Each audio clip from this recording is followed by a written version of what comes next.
What? Renee, I'm back. This time, today, I decided to film a tag. I'm going to film the Reading Habits book tag. Oh, I think it's just called Reading Habits tag. It's kind of logical because it's book tag. I'll check it out. Anyway, this was created by Book Jazz a few years ago. It's been going around for some time. It's an old tag, as most tags are. But it looked like a fun one, and a pretty easy one to do. I saw some tags over the weekend and I thought, you look fun, you look fun. But they look like more like I have to think more about them. But this one, it's more intuitive and easier to do, really. So that's what I'm filming today. Reading habits tag. Question number one. Do you have a specific reading place at home? I can't really say that I do. Well, I do and I don't. As a lot of people, I like to read my bed. Like before I go to sleep, I read my bed, or I go to sleep and then I just read all night instead. I have been known to read half the night away if a book is really good, and then I just read. Then I just sleep for the day, really, because after I finish the book, because the book's just been so good. But yeah, in my bed and just in any comfy chair, really. There's lots of comfy chairs in my house. In the couch upstairs, downstairs. Yeah, I don't really have a specific place now. Can't say I do.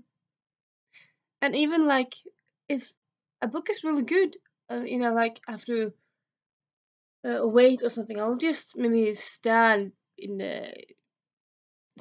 someplace and read. So I won't really necessarily only sit and read. So yeah, any place really.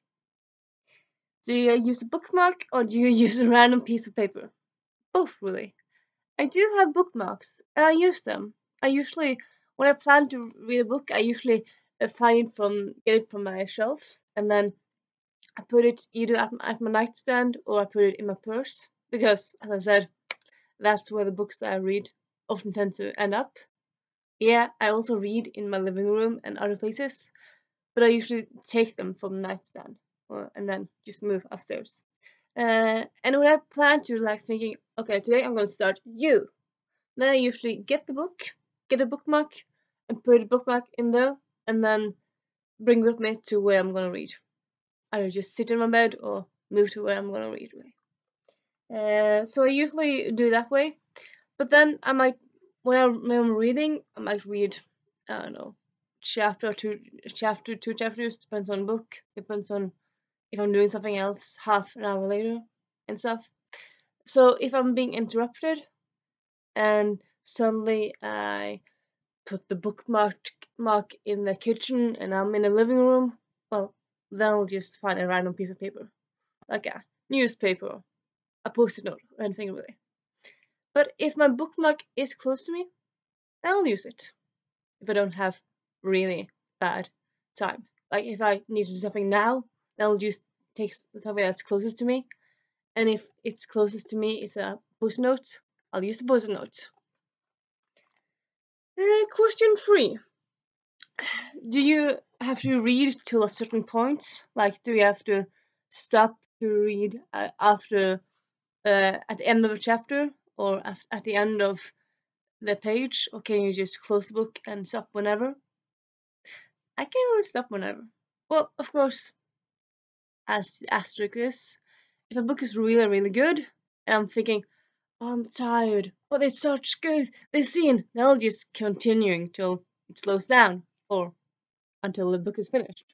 So then I'll just read and I can stop. But if the book is normal paced and it's good, but it's not in a very exciting, intense way, I'll just stop wherever, put the bookmark in, put the post note in, and do what I'm gonna do instead of reading, and then come back to it. I don't really have to finish the page or finish chapter, really. I don't. But I do sometimes. As, of course, you would do. Next question. Do you eat or drink while eating? Yes and no. Like, I don't have to eat while I'm drinking. And I don't have to I don't have to eat while drinking. That would be hard to drink and eat at the same time. Well, I suppose you could drink and then eat, but like at the same time would be bit difficult, really. But yeah, um, I meant drink and eat while reading. And sometimes I do, and sometimes I don't. Like, I love tea, and sometimes I'll make myself a cup of tea and take it with me while what I'm doing is reading, and then I'll read a bit, drink a bit, read a bit, drink a bit. But it's not like every time I'm reading, I'm eating or drinking something. No, really.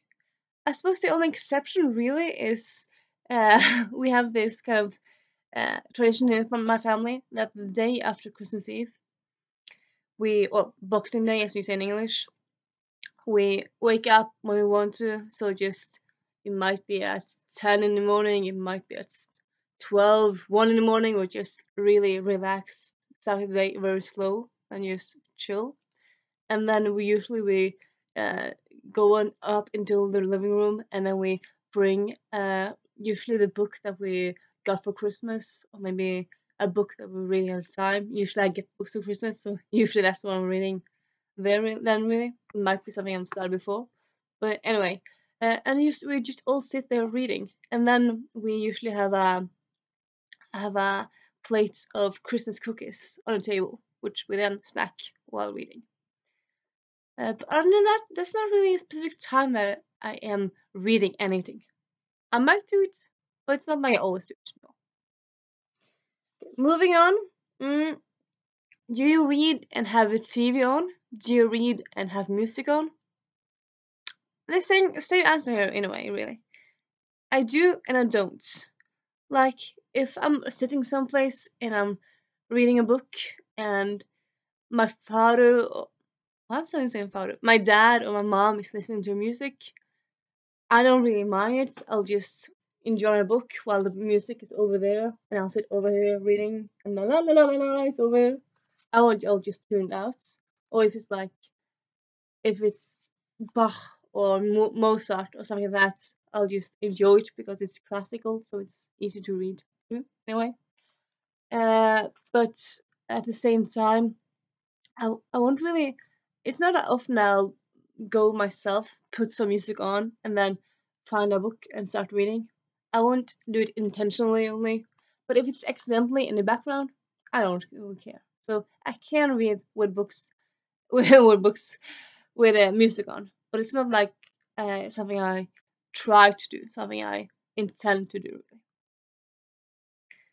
And TV, I think that's well, yeah. I suppose that's kind of similar. If the TV's on, it's on. If it's off, it's fine. I won't turn it on.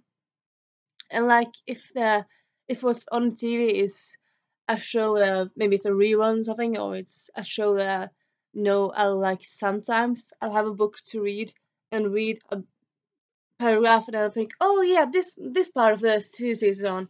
Then I'll put the book away, pay attention, and okay, this part is ending. Then I'll get the book back again. So yeah, literally. And yeah, do you read one book or more at a time at the same time? Yeah, I've kind of answered this in our videos, but like you can't really. Sometimes this video might be the first one you see by me. Or yeah, you do answer the things separately and just think of the video as a separate thing. So yeah, of course. Um, yes, I read several books at once. I have more or less always more than one book I'm reading at once. I have a book that I'm reading at my nightstand. Sometimes I have two books at my nightstand. I always have one book in my purse, which I'm reading on my job, on the way to job or to work. Job. What's the most common thing to say? Job or work? Anyway. And then I might have one book that I'm reading that's I usually read in the living room. As I said, I read a lot of different places, and I read a different book each place really. And a lot of time I have one book that I'm reading a bit and then I put it away, and reading a bit and put it away.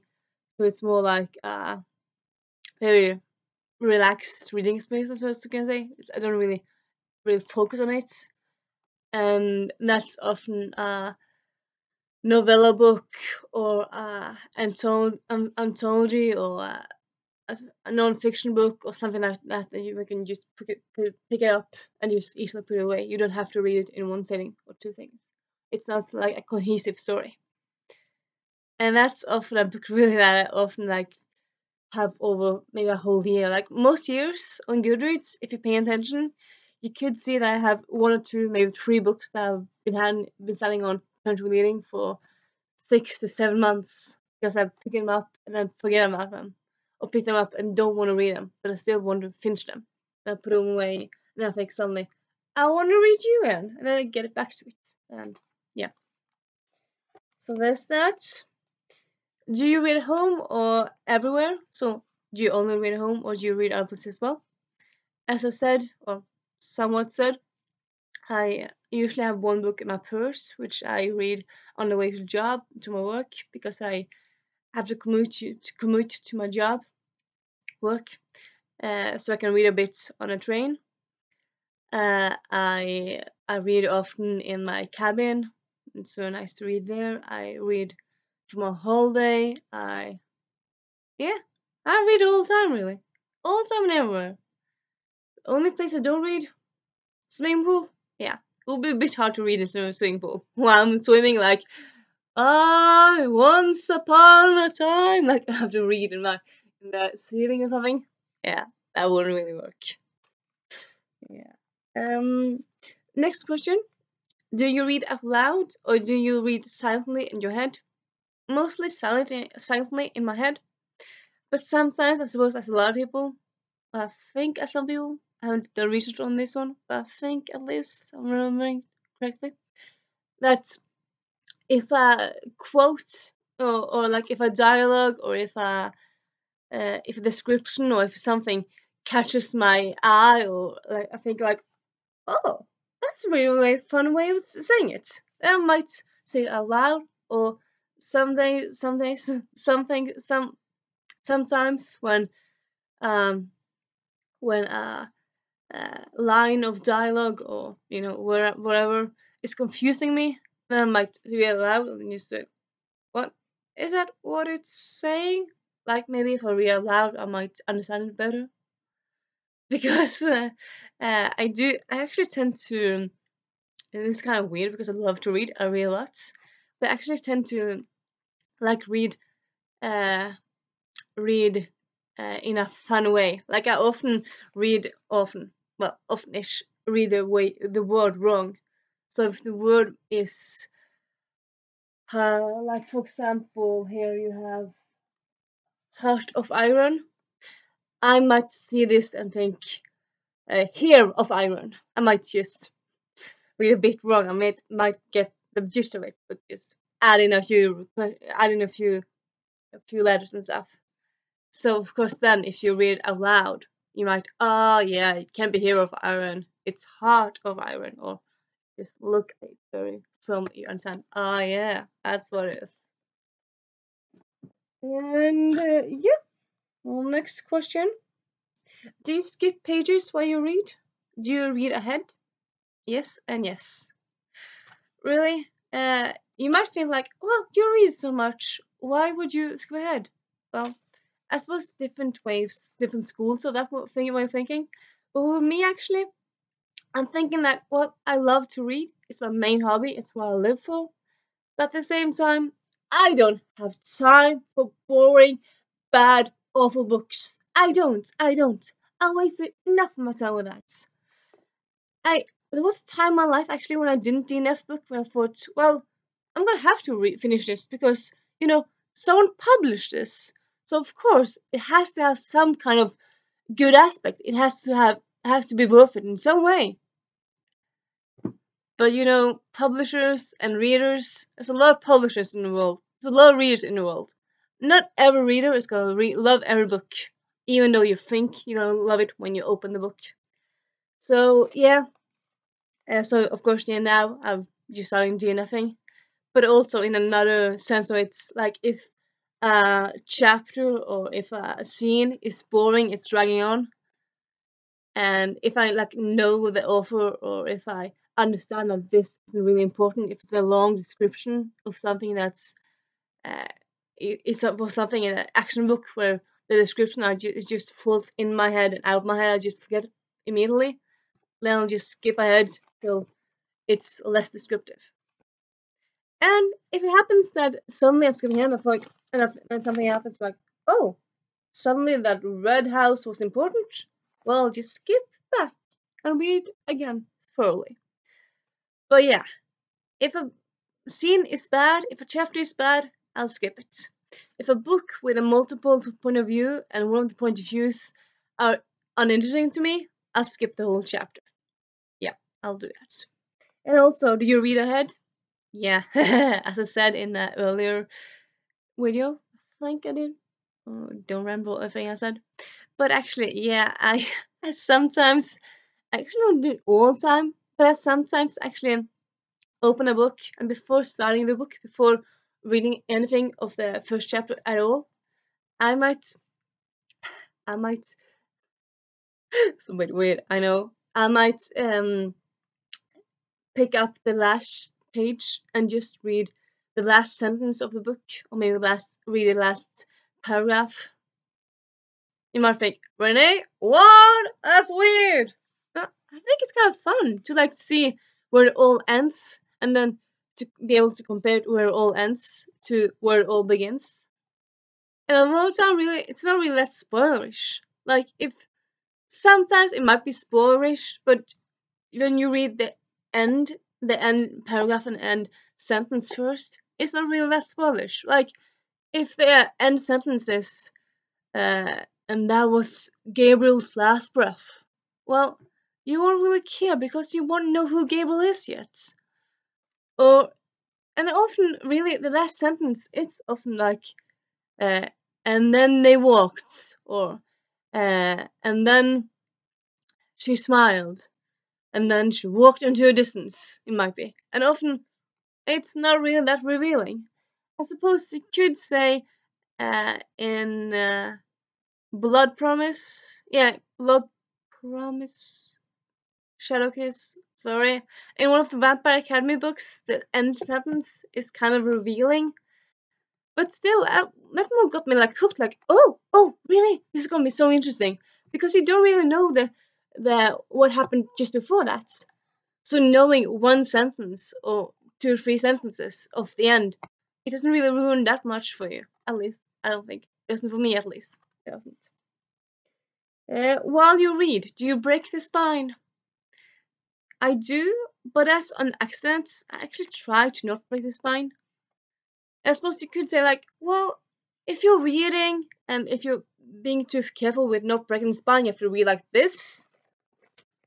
And that's kind of hard because that's like what is difficult. It's easier to read like this, but then usually you break the bit of the spine. But at the same time, if I break the spine sometimes, well, it'll happen. I won't really care that much about it, but I try not to break the spine. But it happens. And last question. Do you write in your books? No, I don't really. I don't do that. Well, I suppose if you count, I wrote in my curriculum books when I studied and went to school. Well, not when I went to school, when I studied.